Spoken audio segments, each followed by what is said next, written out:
Good morning, everybody. It's Thursday and it's 10 o'clock, so it's time for 10 with Tim. My name is Tim Harris. I'm pastor at Woodburn Baptist Church, and this is just part of what we do. Every morning at 10 o'clock, we stop and we walk together with friends like you on Facebook or YouTube, and we go verse by verse through the Word of God. We are right now finishing up chapter 16 of the Gospel of John. It's just been so good. Jesus is still in the upper room with the disciples. Jesus understands that his time is short, that he is about to return to the Father. He's known this from the beginning. None of this takes Jesus by surprise. It's all part of the Father's plan. It is the reason that he has come. But the disciples don't understand. They can't understand. But I love the way the Gospel of John just lays out for us the heart of Jesus. Again, the other Gospels tell us about the upper room, but they focus on the Last Supper, the bread and the cup. John doesn't even mention that because he knows you know that. But he gives us what the other writers don't give us, and that's what Jesus said. What Jesus wanted the disciples to know in the very last moment that he can really, with any sort of, peace, be able to communicate with them. And he's talked mostly about the Holy Spirit. And he's talked mostly about the preparation for his departure. He's talked about how his departure is actually going to be better for them. But again, this is all so much more than they could possibly imagine, so much more than they could bear.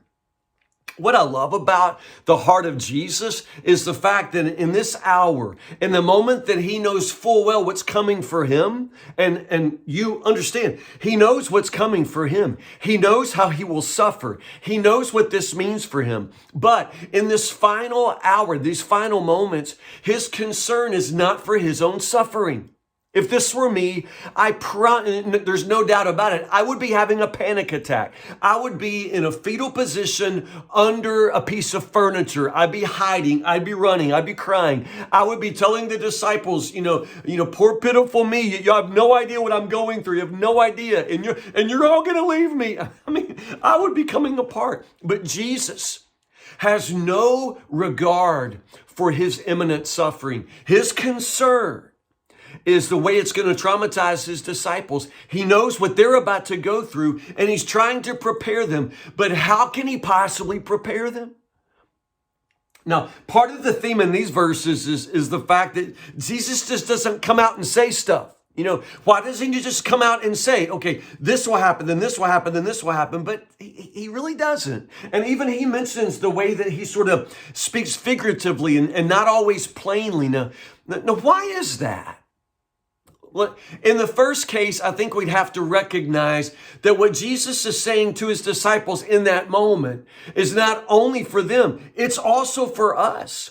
What Jesus is saying here, and especially in what we'll get to tomorrow, Jesus doesn't just have these followers in his mind. He has us. He has followers like you and me 2,000 years down the road. Jesus sees all of it.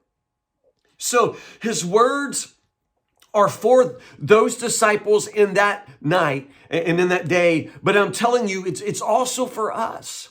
And so Jesus's words here are freighted. They're weighted down with meaning for centuries and centuries of his disciples. So in that way, what he says is exactly what needs to be said so that it will apply to his followers for the centuries until he comes again. But also, remember what he said in the passage from yesterday, back in verse 12. He says, there's so much I want to tell you, but you can't bear it now. It's as if, truth has a time lock to it. In other words, I can tell you some things, but some things won't mean anything until you reach a certain moment, until you're in the situation, until it all comes back. And then you realize that's what that was. That's what that meant. That's what he was saying. And so much of what Jesus said in his earthly ministry had that sort of time lock. It's not that Jesus didn't want them to understand. It's just that they couldn't bear it. It wouldn't make sense. That they couldn't possibly know what it would mean until later. Now, understand, they're going to understand completely what he's saying in about 24 hours. But for now, what he says in verse 16, it almost sounds like a riddle. He says, in a little while, you won't see me anymore, but then in a little while, you will.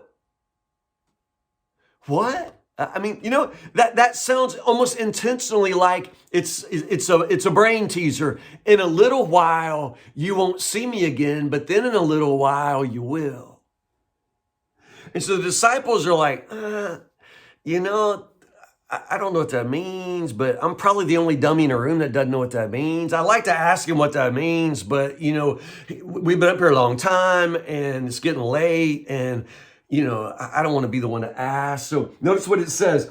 Jesus realized that they want to ask him about he already knows everybody's heart. I have to ask him anything. He already knows. And so Jesus says, are you asking yourselves what I meant?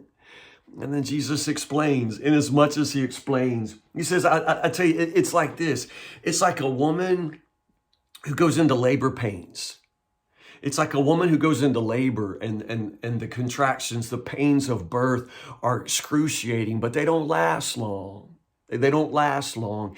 And on the other side of that pain, in a little while, she's going to feel so much better. And not only that, she's going to have this joy. She's going to have this amazing, life that has come out of the suffering. And so Jesus is, as much as he can, trying to give them the truth that they can bear. But understand, there's almost so much that we can bear at any moment. And there's almost only so much truth that we can absorb. And truth always brings with it a responsibility. When you tell me the truth, now I have to walk in truth. And there's just only so much truth that any of us can bear. And so Jesus is trying to prepare them. And I promise you, because he's Jesus, this is perfectly done. He's preparing them perfectly for what they must face, preparing you and me perfectly for what we ourselves must face. In a little while, you won't see me, but then in a little while, you will. And when I'm gone, in that little while when you don't see me, the world's going to rejoice, but you're going to be in sorrow. This recognition and preparation for the fact that in ways that they don't understand yet, they are now completely out of synchronicity with the world. They don't belong to the world anymore. Jesus has taken them out of the world. So though they're in the world, they're not of the world, And so the world's going to see Jesus's death, his departure as, the greatest thing ever. We finally got rid of him, but it's just, Jesus wants to prepare them for that. This is going to bring pleasure to my enemies, but for those of you, you're going to sorrow. You're going to be completely out of sync with the world. For his disciples said, all right, now I think we get it. That's what they say in verse 29. Okay, finally, you said something we understand. Okay, that helps. Now we understand. And Jesus says, do you finally believe? Because in no time at all, you're going to scatter. You're all going to leave me. It's like, they get it. And then Jesus, gives them one more truth bomb here. You know what I mean? It's like there's only so much you can bear. And they came up to this point. So now Jesus says, well, okay, understand, you're going to scatter.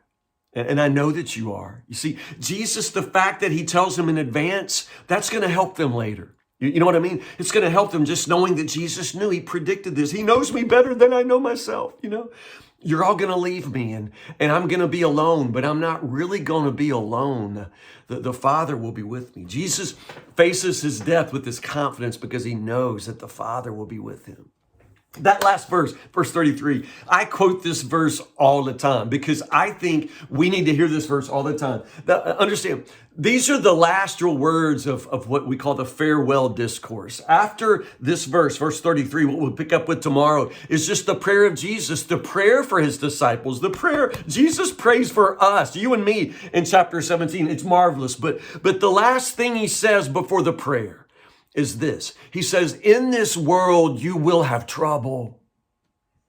This is the words that they need to prepare them, not just for this coming night. I mean, they're going to have a lot of trouble in the night to come. But remember, these are words not just for those disciples, but for you and me. And you need to hear this. You need to understand that in this world, you will have trouble. You will have many trials and many sorrows. Again, since Jesus predicts it, that means when it happens, you shouldn't be taken, by surprise, like something strange is happening. Nothing strange is happening. If you're having trouble, guess what? It's the world. We live in a world. It's full of trouble, and you and I are not going to escape it. We're not going to escape it, but we are going to overcome it. Do you see that promise? In this world, you will have trouble. You're going to get used to it. Admit it. Don't be surprised by it. Don't complain about it. Don't say, God, why is this happening? It's happening because you're in the world. In this world, you will have trouble. But take heart. Take heart. I have overcome the world. You remember how this whole thing started? This whole discourse starts in chapter 14 when he says, let not your hearts be troubled. And then the end of the discourse, the end of the farewell, the end of this big, section of teaching, he says, take heart. Don't let your hearts be troubled. Take heart. I have overcome the world. You see, and since he has overcome the world, and since he is going to be with us, since we follow him, do you understand? We get to share in that victory. We also will be overcomers in this world, in our lives. So understand, you're going to have trouble. I'm going to have trouble too, but we're going to overcome it. There's no way that this ends in defeat for us. There's no way that this ends with the world, winning and the followers of Jesus losing. No, this is why Jesus says, take heart. Don't lose heart. I've overcome the world. And since he overcomes, you and I will overcome. You will overcome because of Jesus. It's so good, so good. Listen, tomorrow, chapter 17, the whole thing, verses 1 to 26. This is the prayer of Jesus. We call our Father who art in heaven, hallowed be. We call that the Lord's Prayer. But honestly, that's probably more the disciples' prayer. Chapter 17, this is the Lord's Prayer. This is the prayer of Jesus. This is how Jesus prays. And what does he pray for? Well, we'll have to read that tomorrow. Read it. Chapter 17, verses 1 to 26. Read that between now and tomorrow morning at 10 o'clock, and I will meet you right here tomorrow morning at 10 o'clock for 10 with Tim. Be in the Word, and I can't wait to read this chapter with you tomorrow. So join me. Don't be late. I'll see you tomorrow. Love you guys.